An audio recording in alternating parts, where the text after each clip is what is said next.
Okay, PJNet Live, second half, as we roll the bumper. Actually, we are not rolling the bumper. We're going to roll the bumper right now to give everything time to sync up and get in place.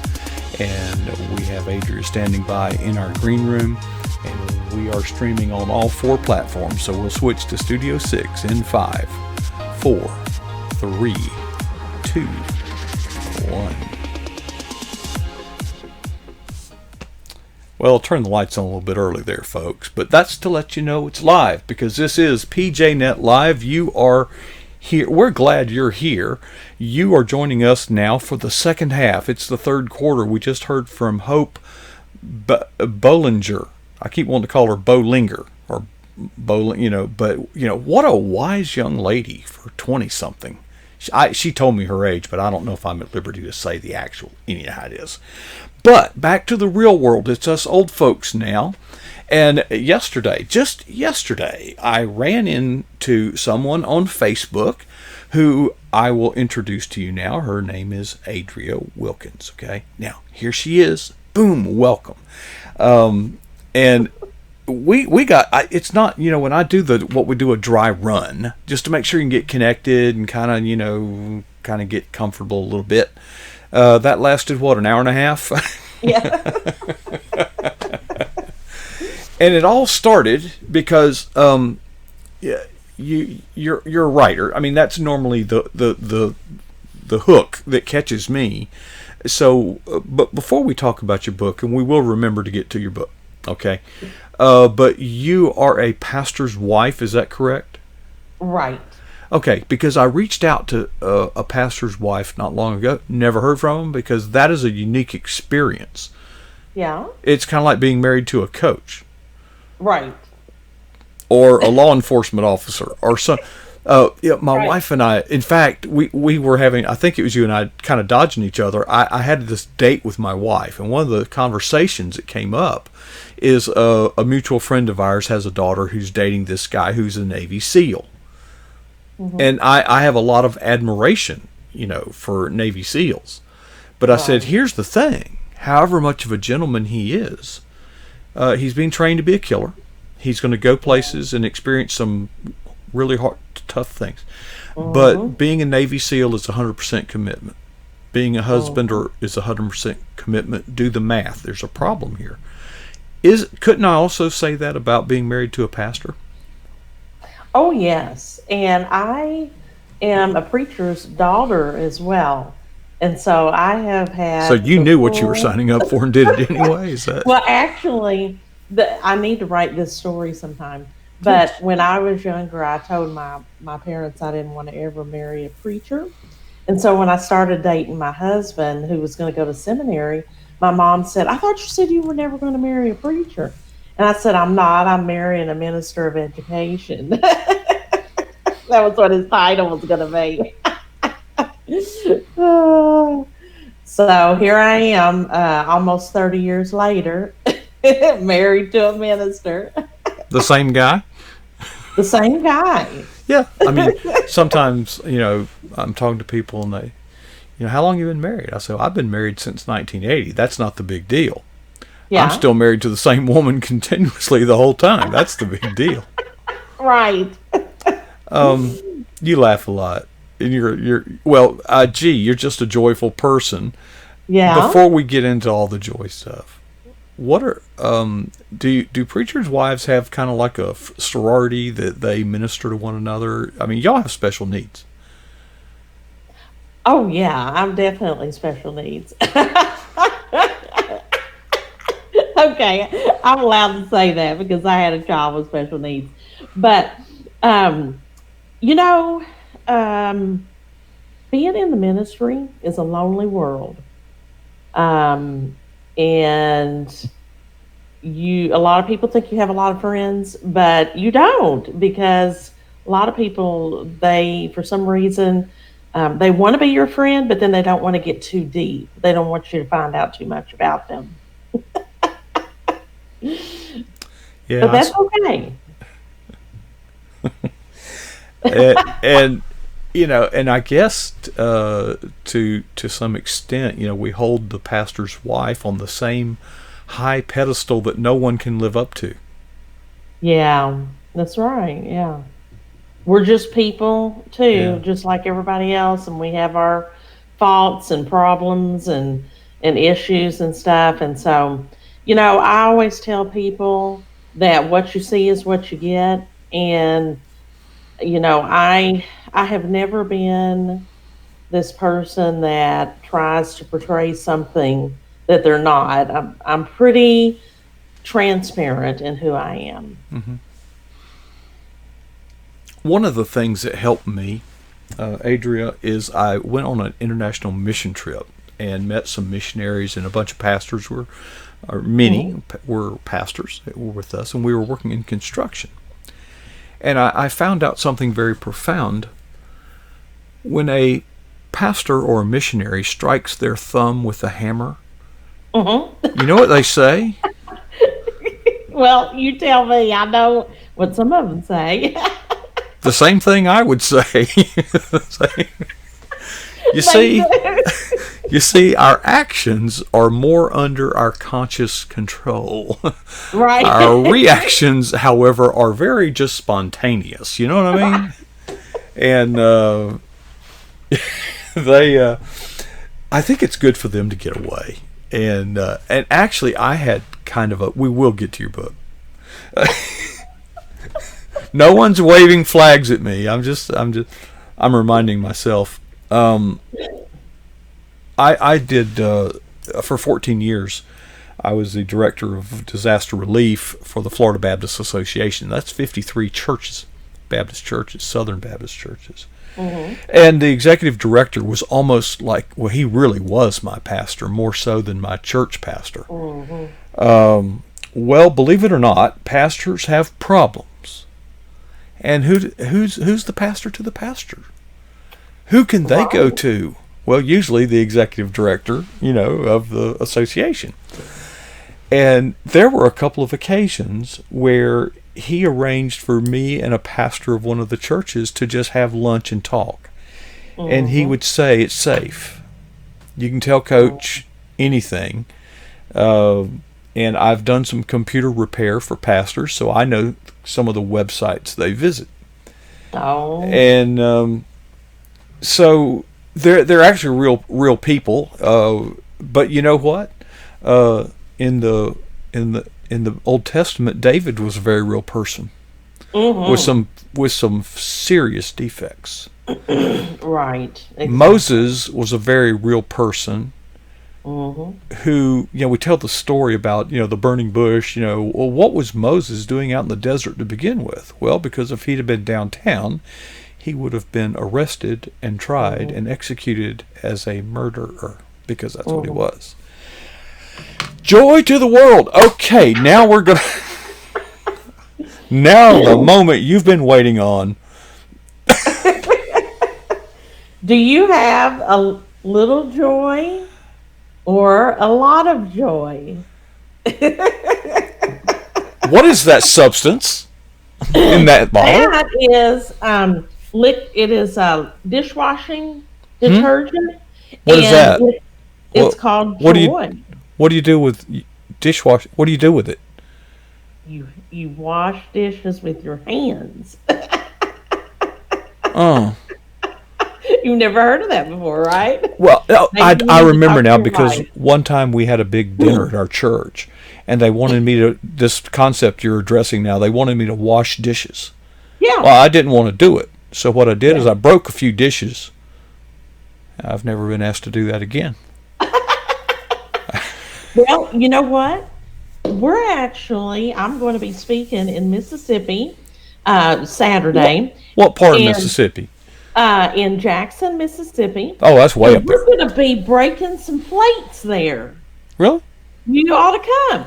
Yeah, we're going to make a mosaic heart, and basically, we are going to break some um, beautiful flowered colored plates, whatever color you want to Perfectly bring. good plates. You're just going to bust them up. Perfectly Yep. good plates. We're going to get a hammer and we're going to get a towel, and we're going to beat the tar out of those things, and we're going to break them and talk about the broken areas of our lives. And as I am sharing with the ladies, I want them to think about the areas of their life that is broken. And we are going to talk about how something beautiful can come out of brokenness. And so I'm going to have them mosaic the plates onto a heart. And then we are going to grout those.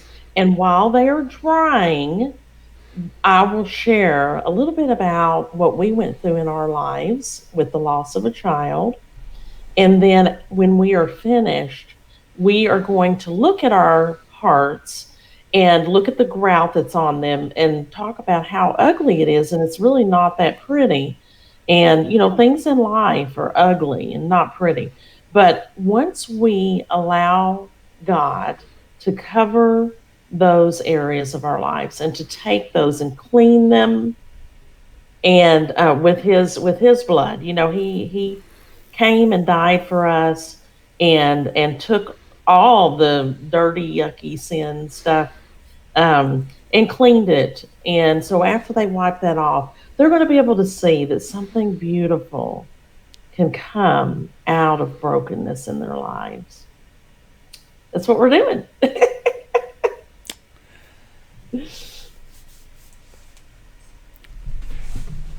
You make my eyes leak. Okay. I was going to say, are you about to cry? I know it's too late, but when you told me you're going to break these plates, what I thought is, we have all these.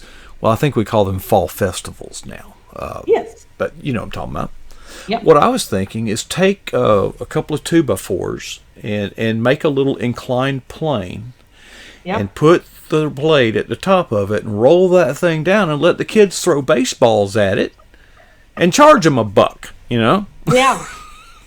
and let them break your plates, and have fun doing it. It's a lot more fun to hit them with a hammer, though. Really? It's a lot of fun. I don't know. I'll take You it. need to try it. It's really fun. I like to do it. How did you wind up going to Jackson, Mississippi? That's down. I mean, that's God's country. I mean, it's Yeah. Well, my husband and I used to live in Holly Springs, Mississippi, which is near Memphis. Mm-hmm. And we were there for 5 years at First Baptist Church, Holly Springs. And we met a gorgeous family. Their names are Maynard and Paulette Till, and they had 4 beautiful children. And their daughter, when we lived there, one of their daughters was like 12 years old. Well, now she is an adult and married, and she works for the Mississippi Baptist Convention through their WMU. Yeah, And so she saw my book and she wanted me to come and share. And I'm actually going to be sharing with a bunch of international women. It is an International Women's Day, is what it is. I'm going to go to the chat. I'm going to go to the chat room for a moment because I love what we do here because there's what I don't like about some of these venues. They have live and you can chat during it, but as soon as it's over, the chat goes away. Oh, it's like okay. That's no good. But our chat room, interesting. First of all, a dear friend of yours is there. Who? Monica. Hi, Monica. I haven't met Monica yet, but you referred to her as coach, and I'm like, okay, if I'm gonna be your coach. So she's gonna have to beat me. Good luck on that. Many have tried, but all of them are better for having been beat by me. Okay. From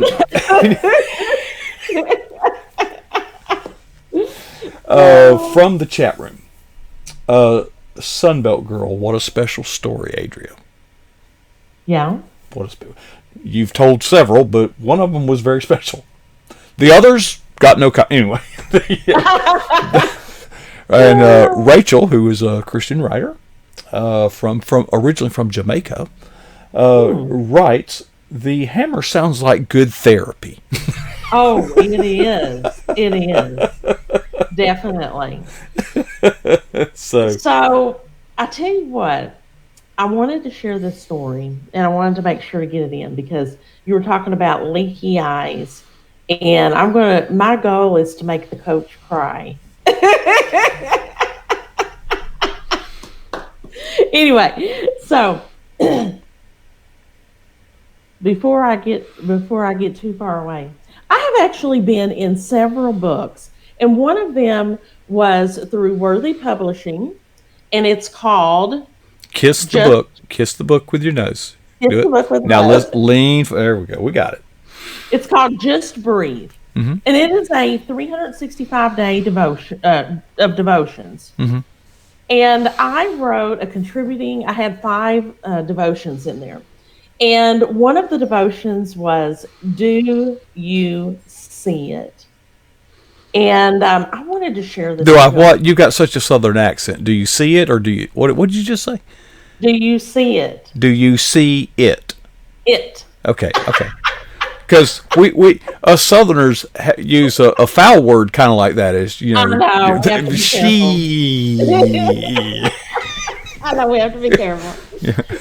You're just trying to keep yourself from getting emotional. So anyway, I was doing a Bible study at our church, and a question at the end of the Bible study was, if you had the opportunity to crawl up into Jesus's lap, what would you tell him? And so I wrote that I would tell him that I still miss our 3-year-old son that passed away in my arms 17 years ago. And so several days later, our adopted son had gotten a balloon at the church. And he was here at the house, and he asked me if he could release a balloon to our son that had passed away. Mm-hmm. Our son that passed away was Blake. And I said, well, sure. So a few minutes later, I was wondering why we weren't going outside to release the balloon. And so I asked Anthony what he was doing, and he said, I'll be in there in just a minute. So he came out, and he had taped a little note on the balloon, and it said, I love you. Our adopted son never met Blake. Now, how old was he at this time? I'm trying to get some He context. was 6 years old. Okay, okay. Pretty And- deep thoughts for a 6-year-old. Yes. And so we took that balloon out on the front porch, and we released that balloon. The sky was blue. It was a beautiful day. And the balloon was a white color. And so we were able to watch it for a while. And all of a sudden, we noticed 2 airplanes. And my son said, it looks like those airplanes are going to crash. Mm-hmm. And I said, it sure does. And they were leaving a trail of their jet fuel, the white puppy Contrail. smoke. Yes, Condensation trail is what that behind them. And as they crossed, Oh no! they made Really? a cross. Oh no! You're kidding. And I stood there, and I thought, And this was before the days of these smartphones where you could grab a picture of it real quick. right? But I bet you've got it in your head though, don't you? Oh, I got it. Mm-hmm. It was the most beautiful moment because I said, that was God's way of telling me, I know Yeah. that you still miss him. And I have shared that story with many people. It's been a while since I've shared that story, and that's why I really felt compelled to share it tonight, because it is one of my favorite stories. But it is not in my current book. That's in a contributing author book that I have. So, do you need some Kleenexes or no? Okay? I'm gonna tell you. We're gonna run late. I don't care. If y'all need to go home, if y'all need to go pee, I don't care. Just go. But we're gonna do this. Okay, we're just gonna do this. I'm gonna tell you, from time to time, I get to speak in disaster relief, men's group type, whatever, I'm not doing that anymore, so I haven't done it lately. But basically, disaster relief, you're gonna experience some really bad stuff. You really can't do it very long at a time. They rotate you in and out, and this is good because I need to go recruit help, and then bring, and so they won't let you stay more than 10 days at a time because it is emotionally exhausting. So I've seen. I'm going to share with you the highest moment and the lowest moment. Now there have been many. I could go on till midnight, but these are the two that I share. Okay. The low moment. It was Hurricane Katrina. And basically what we do is we camp out, usually in the gymnasium of church. We're sleeping bags. I forget the exact setting, but some of us men were outside consuming contraband. Okay. Okay. You have to go outside to do that. Okay. You can pass gas inside. That's not contraband. But if you want to light up or spit, you got to go outside. Okay. No, you're gonna get my giggle box going. So we're out there, and we see a dog. Well, nothing unusual about that. But what was unusual is this was a service dog. Oh. That had been separated from its master. Oh, wow. That dog was in deep distress. And there was nothing we could do about it. Now, if you're not a man, I don't know if what I just said really hits at you, because when we can't do anything about it, that hurts us. Right. Because we fix things, okay? Right. We are Rambo. We are, but we were just in tears. Sure. Yeah. And we've seen some bad stuff, but that's the one that took the most out of me emotionally, is because, anyway, it was a German Shepherd. Anyway, so now the high moment. And this is a great testimony for young women and YAs and girls in action. And if you're not Southern Baptist, some of those things, but everybody has something like this, Right. One of the most miraculous things is when you get to these camps, trailers come in from all over the place that churches and associations, Baptists, and it becomes like an encampment. Well, one of the things that we have is a shower unit. And there's very limited water, folks. So you got to learn how to take a shower real fast. Right. Which isn't much of a problem because the water's usually cold. But anyway, but just to have fresh water, just soap and water. Right. Well, what's kind of neat is they'll have a laundry unit. And it's a trailer, and on one side is washers, and the other side is dryers. And they've got a generator. And they've got propane gas, for heat and all that for those dryers. And they recycle. They kind of make their own water, so to speak. They can take almost swamp water and use it. They got their own water purification. These things, we take disaster relief very seriously. These things are, I say, manned. It's usually women.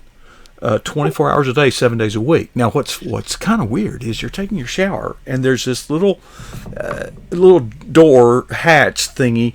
Basically, you just strip down and throw your clothes behind that thing and close the door, and the washing volunteers come along and they'll shout out, what's your name, and they write your name on, Well, the next morning you wake up and your clothes have magically gotten washed and dried, and they're folded, and they're in a white kitchen garbage bag with a name tag on the top. Of it. I've picked these things up every day. I have probably served hundreds and hundreds and hundreds of days in this capacity. I was there for 14 years. I was at every hurricane in this hemisphere. Wow. Well, it was our second day. We were in Norfolk, Virginia, which is actually below sea level. A lot of flooding. Well, we had been working chainsaws the day before, and we were dog tired. I mean, just Mm, sore and tired, and just psychologically, it's overwhelming. You can't get yeah. enough done. And you feel like you're not making any difference. It's emotionally hard. Mhm. It's physically hard. It's really hard. This is not for everybody. So we go to the laundry unit to pick up our clothes. Mhm. They were in a white bag of a different sort. Oh. Some teacher somewhere, I wish I knew where, had told some little girls to write on these bags with little colors and little stick on things. Oh. You're our hero. Oh. And thank you for, and we just cried. We just cried. But you know That is what? so We cool. weren't tired anymore. Right. We weren't tired anymore. Yeah. You were re-energized. Yeah, well, for a while anyway. But if you don't think some little 7, 8, and 9-year-old girls made a huge difference, Yeah. doing something so simple. Mhm. Mhm. A lot of the things that keep us from ministry is that we think we're not good enough, we're not educated enough, we're not smart enough, we're not wealthy enough, we're not this enough, but everybody can do something. Now Yeah. let's talk about everybody can offer some joy to another person. Oh yeah. Do you have any knowledge or expertise in this discipline of Christianity? Oh yeah. I do. Yeah, I do. is there a place you can go read about it? Is there? Yeah. Actually, there is a book called The Joy Box Journal, and my book just came out July 23rd. And it is a book, a journal that inspires you to look for joy no matter what you're going through in life. And there is a box in the very front of the book that you put together. Whoops, it kind of fell off of there, but there's the bottom. And at the end of each devotion, there's some questions and a journaling section, plenty of writing room. And then at the very back of the book, and at the end of each devotion, there is a question. And it might be, what animal brings you joy and why? And you would write that on your note. There are 6 little notes at the back of the book, and you would write that on your note, and then you would put it in your little box, and you would be able to share that with your family for generations to come about what has brought you joy in your life. Now, can you imagine if your great, great, great grandchild read about what brought you joy? That would be a treasure to have, because I know my grandparents have passed, and I do have some of their handwriting through recipes and different little letters that they wrote. But I don't really know what brought them pure joy.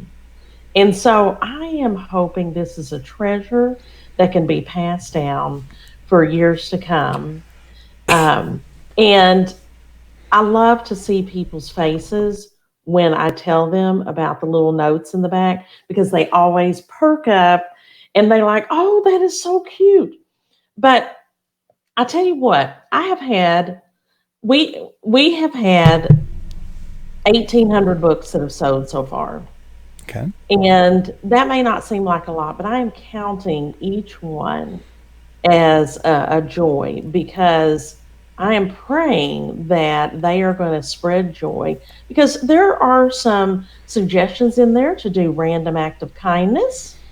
There are suggestions and ideas in there to think about your past and to try to pull out something joyful that happened, even though it might have been a tough situation. And I have had 2 people that have told me, and it was, say, for instance, one person told me on a Monday, and the next person told me on a Tuesday, the following day. The first person said, your book has made me really have to dig and think through some things that's happened in my life. And he said, I went through a serious divorce. And he said, but I have been able to look back just by reading your book and find something joyful that happened. And the next day, a lady told me the same identical thing. And so I stopped her and I said, how is it that a simple devotion that seems simple to me has brought such deep emotions out? And when she said, these may look simple, but they actually dig deep in the heart.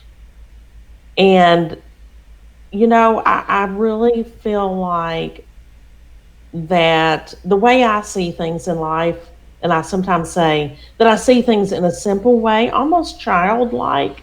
Um, my kids tease me and tell me that I'm like a teenage kid because I'm just goofy. But I look at things even in nature. Like this morning when I did that little video and a squirrel Yeah. came up on the porch, it scared me to death. But anyway, it made me laugh the rest of the day thinking about that silly squirrel. And then I may end up going and doing some, research about that squirrel. Little things prompt me to go and dig deeper and to discover unique things about creation and life in general, but also love to have these touching points where I can meet people and find out what's going on in their lives. And this book has helped me to be able to go and meet people. And you go and meet them with a little book like this and say, I'd like to give you this book. And they are shocked, especially if they don't know you. They're shocked by, first of all, that you would give them a book, but they're like, wow, I need that in my life. So I am encouraging people to look for joy every day, no matter what you're going through. We're seriously out of time. But I'm going to take executive privilege. I say it differently. I say that there is a mountain of undisputed factual evidence to support being angry and pessimistic and sad. There is also a mountain of undisputed factual evidence to support being optimistic, happy, and joyful. You just make a decision. Oh, yeah. If you want to be happy, you can be happy. There are things to be happy about. If you want to be sad, I promise you, there are things to be sad about. Here's what I'm. Would you be willing to share? See, we're out of time, but really we're not, are we? Because this isn't the end, is it? Let me tee this up a different way. We are out of time on this episode of this program. Right. Anything you want to share? Oh, I'm sorry. I will tell you this. This is the last thing I'm going to say. The other day, I was getting I had to take my car in for a recall on the airbags. And so I took that in there. I was waiting in the Honda waiting room with all these people. They had the news on. And of course, it was all negative and all the bad stuff going on and this, that, and the other. And I was sitting there working on my talk for this weekend about joy from brokenness. And as I watched people watching that news, I thought, if you sit all day and watch the news, guess what kind of an attitude you're going to have? We have got to pull ourselves away from that TV and away from the news, and we have to get out into nature, get out, see people, even at the grocery store, and spread joy. Talk to people. Just get out and quit filling our minds with the negative. It's poison. Bad things. It's poison. Yeah. I don't disagree with what you said. I just have a different take. We're going to put some weight on the other side of the scales, and we're going to project some enthusiasm. We're going to project hope. We are going to project joy and optimism, okay, and encouragement. Yeah. And that is what PJNet Live is about. We want to have a positive message of ordinary people, just like us, because each of us have a story to tell. So you got stories. Darn, I'm probably in all kinds of trouble for going over, and I mean way over. But that's okay. That will also make it harder for me to do the highlights video because now I have to watch more tape, and over and over and over. But and then I have to decide, well, what is the best of all this? Now there's more of it. It's hard. The struggle of ministry. Oh my goodness. In any event, going down the chat room, Doug Carter is with us, and it's my understanding that Doug now has a camera and microphone. Ooh. Monica, I'm glad you're here. I would love to get to talk to you. Rachel is here. Christian writer, originally from Jamaica. Sunbelt Girl, my producer. Tammy from Georgia is here. I'll